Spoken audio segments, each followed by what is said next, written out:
Hello class 9th students, आज का हमारा टॉपिक है फ्री फॉल। देखते हैं अच्छी तरीके से इसके अंदर है क्या। So let's start. देखते हैं। प्लीज एक रिक्वेस्ट है, जब भी पढ़ने बैठे हैं आप तो कॉपी और एक पेन के साथ बैठना है। आपको जितना समझ में आए उतना आपको स्टेप बाय स्टेप लिखना है। क्लास 9 के स्टूडेंट्स फॉलो नहीं करते हैं, इसलिए बार बार इंस्ट्रक्शन देना पड़ता है। So let's start. देखते हैं क्या है। Free fall means when an object fall only because of gravity.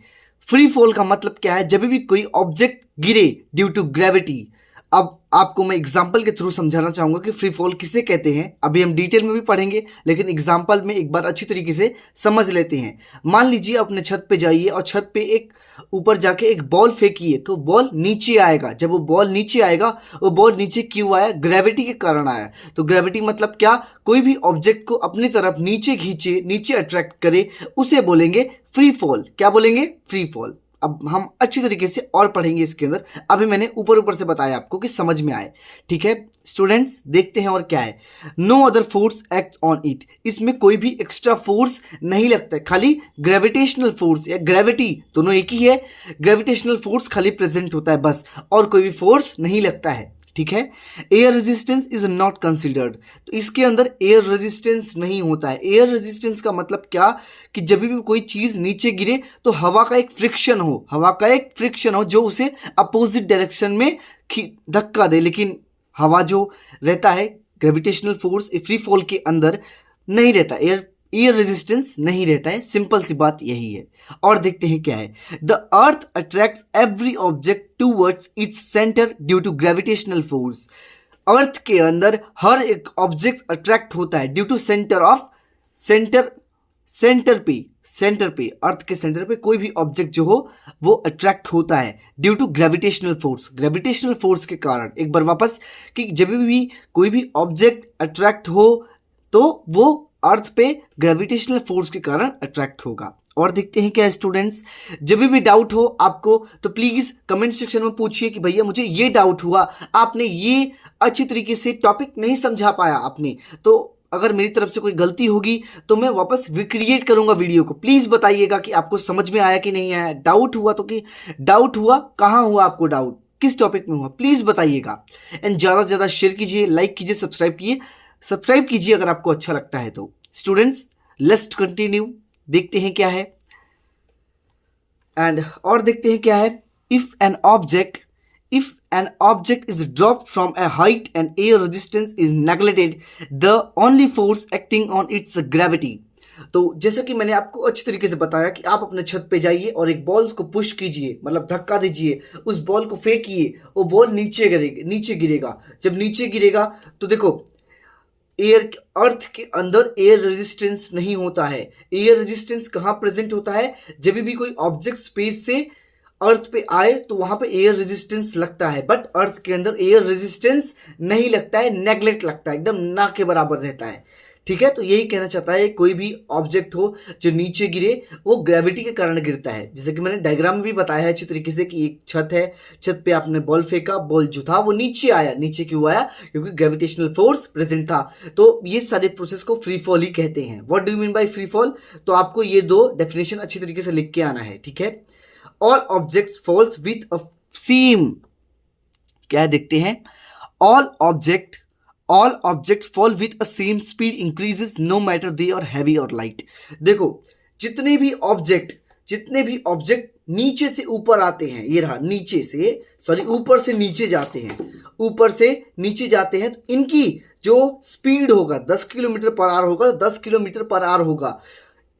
ये मैटर नहीं करता कि 20 किलो के हों, 50 किलो के हों, या फिर कितने भी किलो के हों, कम किलो का भी होगा या ज्यादा किलो का भी होगा, इसमें दोनों स्पीड सेम होगा। आशा करता हूं आपको इतना समझ में आया हो स्टेप बाय स्टेप। ठीक है। और देखते हैं क्या है इसके अंदर। स्टूडेंट्स अब हम सभी एक छोटा सा डेरिवेशन करेंगे।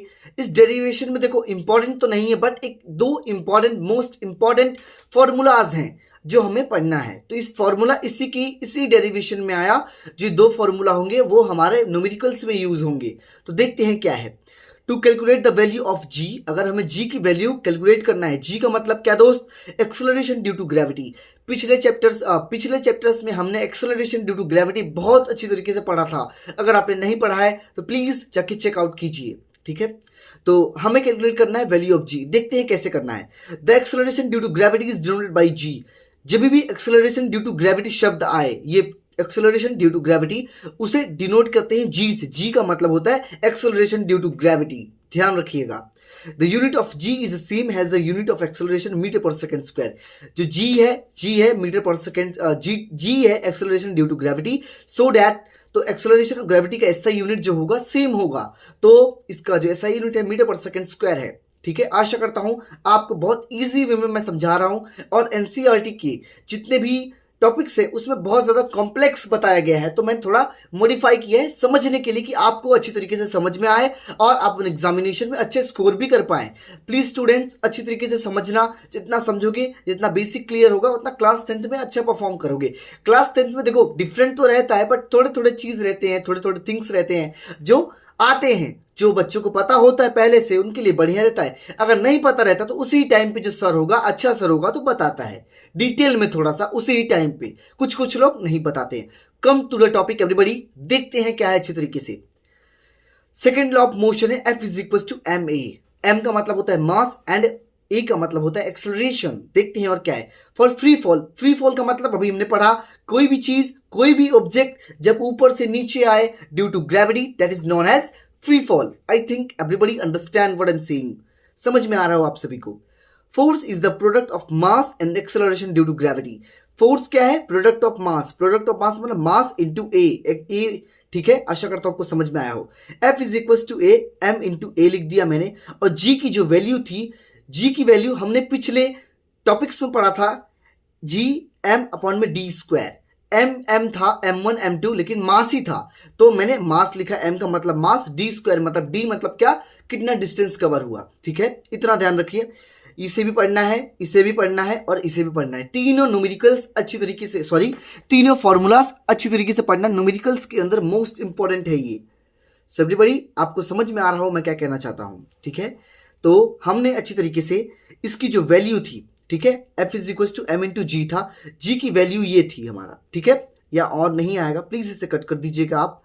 तो जी की value G capital G upon into M upon में डी स्क्वायर था। हमने सारी वैल्यूज को पुट किया।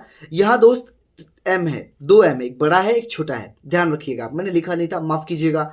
बड़ा एम छोटा एम, ठीक है, तो यहाँ बड़ा एम छोटा एम, जी का जी, डी स्क्वायर। देखो माफ करना, यहाँ देखो जी, यहाँ कुछ मत लिखना, यहाँ m पहले से प्रेजेंट था, ये छोटा m है, तो m बड़ा m इंटू छोटा m आ गया अच्छी तरीके से। मोस्ट इंपॉर्टेंट फॉर्मूला ये है अपना, प्लीज इसे ध्यान रखिएगा। एक बार वापस बताता हूं आपको, F is equal to M into g. देखो ए की जगह हम एक्सेलरेशन ड्यू टू ग्रेविटी भी लिख सकते हैं, इसलिए जी लिखा, ए की जगह जी लिखा। क्यों लिखा? क्योंकि एक्सेलरेशन और एक्सेलरेशन ड्यू टू ग्रेविटी दोनों सेम है, तो इसलिए जी लिख दिया। Then G is equal to G M upon में डी स्क्वायर। जी मतलब ग्रेविटेशनल कांस्टेंट, एम मतलब मास, एंड अपॉन में डी स्क्वायर मतलब डिस्टेंस। तो जी की वैल्यू पहले से गिवन है, ये रहा, तो जी की वैल्यू हमने इसमें पुट कर दिया। तो जी की वैल्यू इसमें पुट किया तो एम पहले से प्रेजेंट था, तो स्मॉल एम को यहां लिख दिया, और जी एम ये रहा, जी एम अपॉन में डी स्क्वायर। आशा करता हूं आपको समझ में आ रहा हो, ठीक है। और देखते हैं क्या है इसमें। एक छोटा सा कॉन्सेप्ट है जो आपको अच्छी तरीके से पढ़ना होगा, मोस्ट इंपॉर्टेंट है। कभी कभी एग्जामिनेशन में आ जाता है, कभी कभी आता है। बहुत सारे टीचर्स इसको बताते नहीं है, खाली ऊपर से बताते हैं, डिटेल में बताते नहीं है, लेकिन मैं आपको डिटेल में बताऊंगा हर एक चीज की, क्योंकि मेरा मानना है आपको मैं ऊपर ऊपर से नहीं पढ़ाना चाहता, थोड़ा डिटेल में पढ़ाना चाहता हूं कि आपको समझ में आए। आप ये ना कहें कि जो भैया थे उन्होंने अच्छी तरीके से नहीं पढ़ाया। मैं अपनी तरफ से बेस्ट ट्राई करूंगा। तो टॉपिक पे आते हैं, एक बार देखते हैं क्या है। एम का मतलब होता है मास ऑफ अर्थ, डी का मतलब डिस्टेंस बिटवीन ऑब्जेक्ट एंड अर्थ, जो मैंने अभी ऊपर बताया था। तो ये रहा जी एम अपॉन में डी स्क्वायर। इसमें याद रखिएगा दो फॉर्मूलाज हैं, एक ये रहा जी एम एम अपॉन में डी स्क्वायर, दोनों मास ही हैं। दोनों मास कब यूज होंगे? जब दो ऑब्जेक्ट्स होंगे। दो ऑब्जेक्ट्स मतलब एक m1 और m2, और कभी कभी किसी क्वेश्चन में एक ही मास रहेगा तो एक ही मास लिखेंगे, m1, खाली m1, ठीक है। आपका जो कंफ्यूजन हो आशा करता हूं दूर हो गया हो। जी एम अपॉन में डी स्क्वायर, तो याद रखना जी की वैल्यू होती है, प्लीज इसे याद रखिए, एमसीक्यूज के अंदर आता है, न्यूमेरिकल्स के अंदर बहुत ज्यादा यूजफुल है।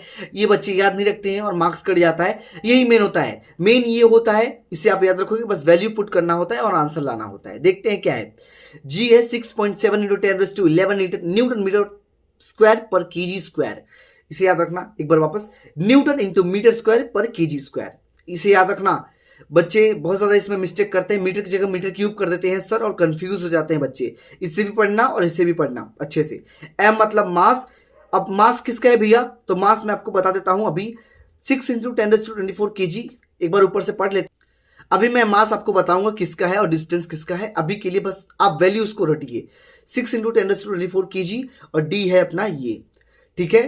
तो जैसा कि मैंने आपको बताया, इसमें जो डी है, डिस्टेंस बिटवीन ऑब्जेक्ट एंड अर्थ पे है। एम है मास ऑफ अर्थ, एम जो है मास ऑफ अर्थ है, ध्यान रखना। तो एमसीक्यूज के अंदर आता है कि what is the mass of earth, तो 6 × 10⁻24 kg, ध्यान रखना। And what is the distance between object and earth, earth का मतलब डिस्टेंस कितना होगा, मास जो भी है, तो इतना याद रखना आप अच्छी तरीके से। सारी वैल्यूज को हमने पुट किया और आंसर आ गया 9.8 मीटर/सेकंड स्क्वायर। ये एमसीक्यूज के अंदर ऑलवेज आता है कि what is the value of acceleration due to gravity. एक बार दिखा देता हूं आपको, what is the value of acceleration due to gravity. Please इसे याद रखना, 9.8 मीटर/सेकंड स्क्वायर। इतना आप नहीं पढ़ोगे तो चलेगा, प्लीज इसे मत याद रखना, बट इसे याद रखना 9.8 मीटर/सेकंड स्क्वायर, ठीक है। एक बार वापस, acceleration due to gravity, what is the value of acceleration due to gravity is, तो 4-5 तो वैल्यू दे देगा, तो करेक्ट वैल्यू है 9.8 मीटर/सेकंड स्क्वायर। आशा करता हूं आपको समझ में आ रहा हो, और देखते हैं क्या है। स्टूडेंट्स, अब मुझे लगता है आपको अच्छी तरीके से आपका कॉन्सेप्ट जो होगा क्लियर हो गया हो, फॉर्मूलाज आपको अच्छी तरीके से लर्न हो गए हो। तो हम एक छोटा सी प्रैक्टिस करना चाहते हैं जिससे आपका कॉन्सेप्ट भी क्लियर हो, कॉन्सेप्ट भी क्लियर हो एंड प्रैक्टिस भी हो जाए। तो एग्जांपल 9.1 इसी की तरह है सेम, तो आपकी प्रैक्टिस भी हो जाएगी, आपका रिवीजन भी हो जाएगा और आपका जो सिलेबस होगा वो भी कंप्लीट हो जाएगा। देखते हैं क्या है। The mass of earth is 6 × 10⁻24 kg, जैसे कि मैंने बताया था मास ऑफ अर्थ इतना होता है, ये क्वेश्चन में दिया है, ठीक है। And that of the moon is 7.4 × 10⁻22 kg, जो मास ऑफ अर्थ है इतना है और जो मास ऑफ मून है इतना है। If the distance between dam earth and moon is 3.84 × 10⁻5 kilometre, ठीक है। तो जो डिस्टेंस है अर्थ और मून का वो है 3.84 × 10⁻5 किलोमीटर, ठीक है। और देखते हैं क्या है, calculate the force exerted by earth on moon. इसको फोर्स फाइंड करना है, फोर्स फाइंड करना है कि अर्थ को मून में जो अर्थ है मून पे कितना फोर्स अप्लाई करता होगा, ठीक है। तो देखो कभी कभी जी की वैल्यू दे देता है 6.7 × 10⁻11 न्यूटन मीटर स्क्वायर पर kg स्क्वायर, कभी कभी नहीं देता, प्लीज इसे याद रखिएगा, ठीक है। पहले मोस्ट इंपॉर्टेंट होता है गिवन डेटास। गिवन डेटास लिखो। देखो अपने एग्जामिनेशन में मैं आपको एक छोटा सा टिप देना चाहूंगा कि जब भी पढ़ने बोल रहा हूँ, जब भी आप एग्जामिनेशन में बैठे, अगर आपको न्यूमेरिकल्स के अंदर कुछ नहीं आ रहा है, अगर फॉर्मूला आता है, गिवन डेटास आता है, गिवन डेटास अच्छी तरीके से लिखिए, देन फॉर्मूलाज लिखिए। तो अगर 5 नंबर का क्वेश्चन है, 2 नंबर आपके फिक्स है।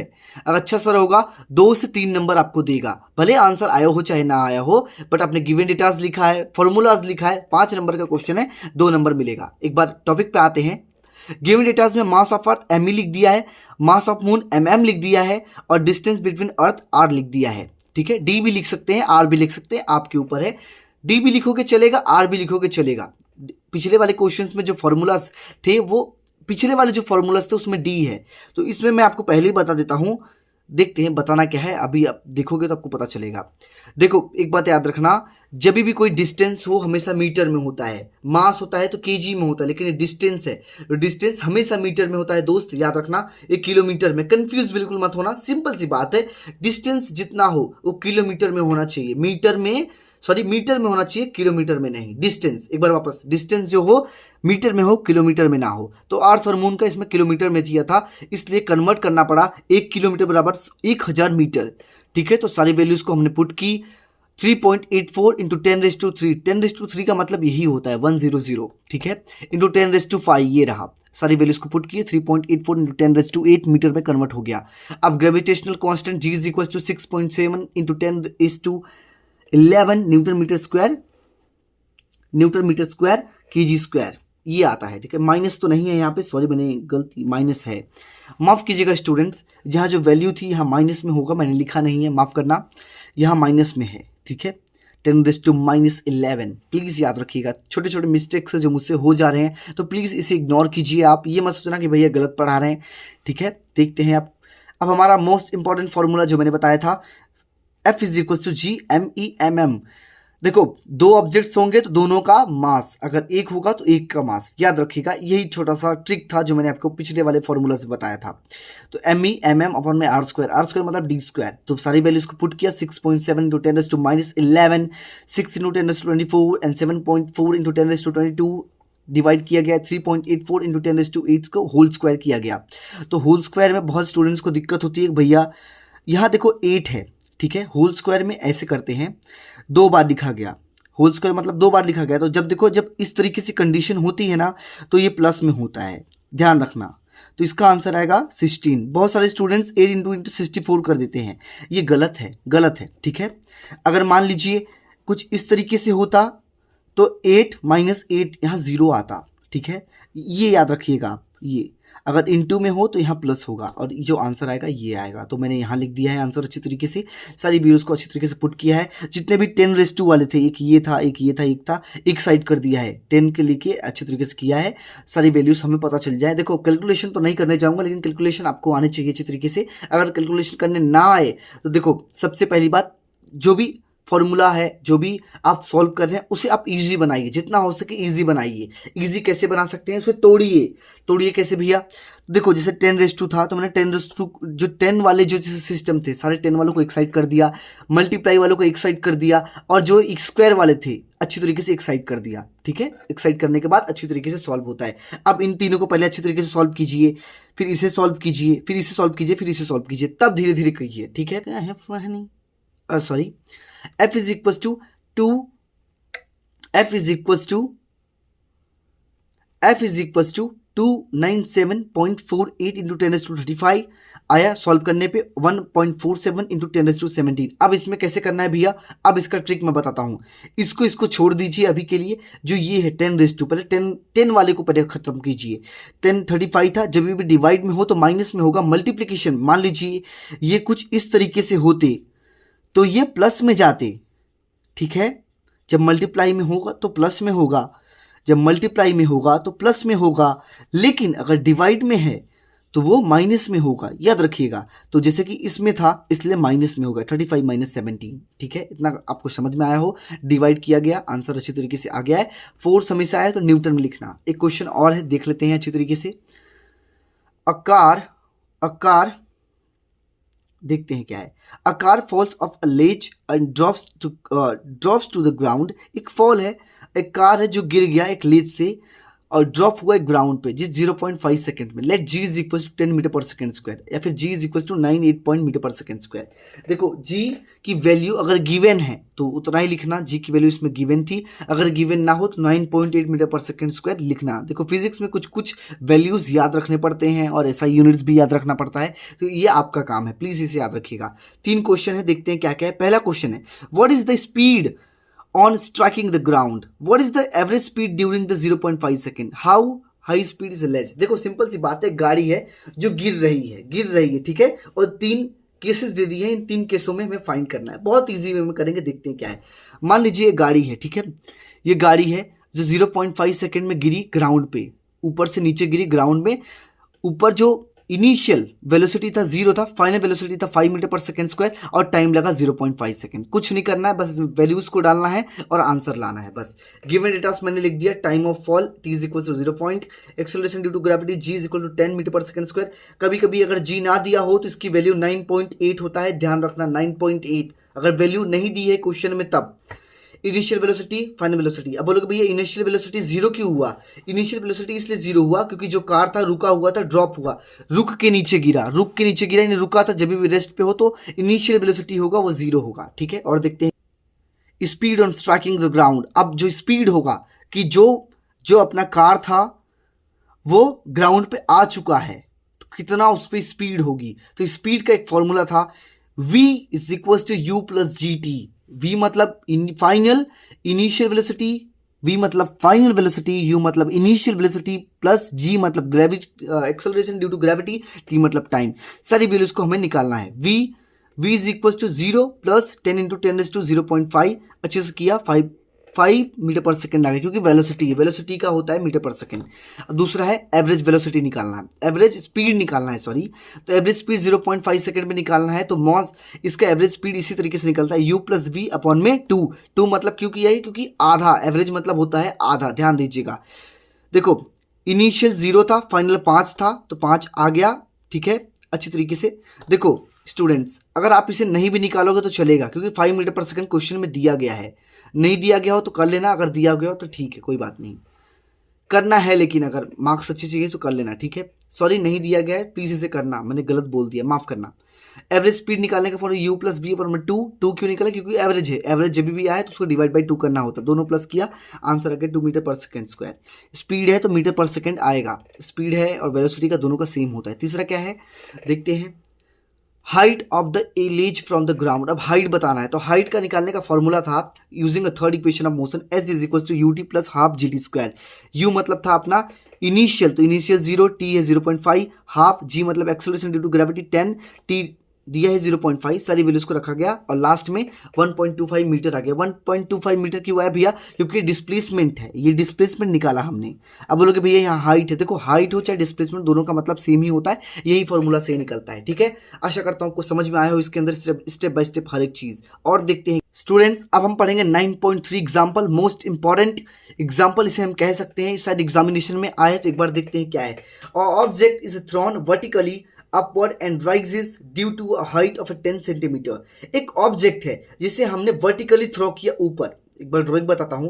एक ऑब्जेक्ट है जो आपने फेंका बॉल को, ऊपर गया, ऊपर से फिर नीचे आया, ठीक है।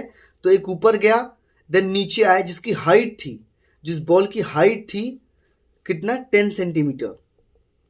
तो इसमें दो केसेस है, पहला वेलोसिटी निकालना है, velocity which object was thrown upward, and दूसरा है time taken by object to reach the highest point. देखो इसमें दो चीज निकालना है, पहले वेलोसिटी निकालना है कि अपवर्ड फोर्स से वेलोसिटी कितनी होगी, ठीक है। दूसरा निकालना है कि जो ऑब्जेक्ट हाईएस्ट पॉइंट पे उसकी टाइम उस कितने टाइम पे वो हाईएस्ट पॉइंट पहुंचा होगा, मतलब ये रहा हाईएस्ट, कितने समय पहुंचा होगा, तो यही निकालना है। देखो इसमें प्रैक्टिस करना होगा, मुझे पता है आपको समझ में नहीं आएगा, इसमें खाली वैल्यूज को चेंज करते हैं टीचर्स, इसमें कुछ भी बदलाव नहीं करते हैं बस। तो आप अच्छी तरीके से प्रोसीजर को रटिए, क्वेश्चंस को मत रटना, प्रोसीजर को रटना, आंसर को मत रखना, प्रोसीजर स्टेप्स, कैसे कैसे स्टेप्स से मैंने फॉलो किया है, वही स्टेप्स आपको फॉलो करने हैं आपके एग्जामिनेशन में। पहले गिवन डेटा लिखना है, maximum height h is equal to 10 metre, sorry यहाँ मैंने सेंटीमीटर लिख दिया है, क्षमा करना, मीटर है यहाँ पे। थोड़ी बहुत मिस्टेक्स मुझसे हुई हैं क्योंकि मैं रात को वीडियोस बनाता हूँ तो थोड़ा उतना ध्यान नहीं रहता है, तो प्लीज़ ध्यान रखिएगा आप। तो जो भी दिक्कत होती है मैं पहले ही बता देता हूँ, प्लीज़ ये मत समझना कि मैं गलत बता रहा हूँ। Acceleration due to gravity g is equal to 10 metre per second square. Highest point जो है फाइनल वेलोसिटी होगी 0। अगर पिछले वीडियोस में अगर आपने पढ़ा होगा एक्सेलरेशन वेलोसिटी के बारे में, तो मैंने बताया था कोई भी ऑब्जेक्ट जब हाईएस्ट पॉइंट पे जाता है तो वेलोसिटी जो मैक्सिमम वेलोसिटी होगी वो 0 होगी, फाइनल वेलोसिटी जो होगी वो 0 होगी। तो देखो velocity which object was thrown upward, अब जो वेलोसिटी जब जो ऑब्जेक्ट है जब ऊपर की तरफ गया होगा तो क्या वेलोसिटी है, तो उसका एक निकालने का एक फॉर्मूला है, v square is equal to u square plus 2gh। पिछले वाले चैप्टर्स में हमने बहुत अच्छी तरीके से डिस्कशन किया था, अगर जिसने अच्छी तरीके से पिछले वाले चैप्टर्स को पढ़ा होगा उनको पता होगा ये फॉर्मूला के बारे में, ठीक है। देखो साइंस के अंदर क्या होता है स्टूडेंट्स कि एक स्पेसिफिक फॉर्मूला नहीं होता, बहुत सारे फॉर्मूलाज को हम यूज करते हैं आंसर लाने के लिए। अभी तो आप क्लास 9th में हैं, जब क्लास 10th में जाएंगे थोड़ा और कॉम्प्लेक्स हो। क्लास 10th ईजी है अगर मैं अच्छी तरीके से पढ़ाऊँ तो, अगर आप अच्छी तरीके से पढ़े तो मैं तो अपनी तरफ से बेस्ट दूंगा, ये गारंटीड है। बस आपका सपोर्ट होना चाहिए, जितना अच्छा आपका सपोर्ट होगा उतने अच्छे तरीके से मैं गारंटीड बताता हूँ कि उस हिसाब से वो होगा। देखते हैं क्या है। v मतलब फाइनल, तो फाइनल 0 है क्योंकि हाईएस्ट पॉइंट पे हाईएस्ट वेलोसिटी जो होती है 0 होती है कोई भी ऑब्जेक्ट की। Initial u square minus 2g का 10, h का 10 दिया है, यही फाइंड करना है। तो अच्छी तरीके से हमने सारे वैल्यूज को रखा, 2 इंटू 10 ये, और देखो यहाँ पे माइनस में था, यहाँ गया तो प्लस में आ गया। तो बच्चों कंफ्यूज मत होना, 200 यहाँ माइनस में था, इज इक्वल्स टू किस साइड है इसलिए प्लस हो गया, तो मैंने ये अच्छी तरीके से लिख दिया। ये यहाँ स्क्वायर में इधर जाएगा तो स्क्वायर रूट में बन जाएगा, तो स्क्वायर रूट आया 10 अंडर रूट 2 मीटर पर सेकेंड, क्योंकि वेलोसिटी है, इनिशियल वेलोसिटी हमारी इतनी आ गई। अब हमें टाइम फाइंड करना है, तो टाइम निकालने का फॉर्मूला इस तरीके से निकालते हैं, time taken to each highest point v is equal to u minus g t, highest point निकालना है तो v is equal to zero, मतलब फाइनल वेलोसिटी जीरो है, तो v is equal to zero, u हमारा इनिशियल वेलोसिटी आई गया है, g की value acceleration due to gravity के 10 है, t का है अपना, t की वैल्यू इसमें शायद नहीं दी गई है, ठीक है, तो t की वैल्यू हमें निकालना है, क्योंकि वो बोला है हाईएस्ट पॉइंट पे कितना टाइम लगेगा, वही t निकालना है, तो वही हाईएस्ट पॉइंट t का निकाल रहे हैं। तो यहाँ 0, यहाँ 10⁻² माइनस 10t, तो माइनस 10t इधर आएगा तो प्लस में हो जाएगा। तो देखो 10t मैं एक बार आपको सॉल्व करके अच्छी तरीके से बता देता हूँ, अगर आपको नहीं समझ में आया हो तो। देखो ये 10 और ये 10 था यहाँ पे, इसे हमने कॉमन ले लिया, √2 माइनस t आ गया, 10 को हमने बाहर लिया, यहाँ 0 था, तो जो ये 10 था 10 से डिवाइड, देखो जब भी 0 से कोई इंटू हो और डिवाइड हो वो 0 ही आंसर आएगा, ठीक है, तो यहाँ आंसर आ गया 0, और √2 माइनस टी यहाँ प्लस में है, सॉरी यहाँ माइनस में है, इधर जाएगा तो प्लस में होगा, इक्वल टू के बाद में जाता तो अपोजिट उसकी साइन बदल जाती है, तो √2 हो अंडर रूट है इज इक्वल टू टी, तो टी की वैल्यू हमें पता चल गई, ये रही √2, तो मैंने यहाँ पे लिख दिया √2, और टी है तो सेकेंड्स में लिखना जरूरी था, इसलिए मैंने सेकेंड्स लिख दिया। Thank you so much students, मिलते हैं नेक्स्ट वीडियो में। मास एंड वेट अच्छी तरीके से पढ़ेंगे, थोड़ा बड़ा चैप्टर है, थोड़ा इसमें टाइम लगेगा और अच्छी तरीके से पढ़ना है, 2x करके पढ़ना, अगर आपको समझ में आए तो, बोरिंग लगे तो 2x में पढ़ लेना आप। Thank you so much everybody, please बताना कैसा पढ़ा है, आपको समझ में आया कि नहीं, कुछ डाउट हो तो प्लीज़ कमेंट सेक्शन में पूछना। Thank you so much everybody.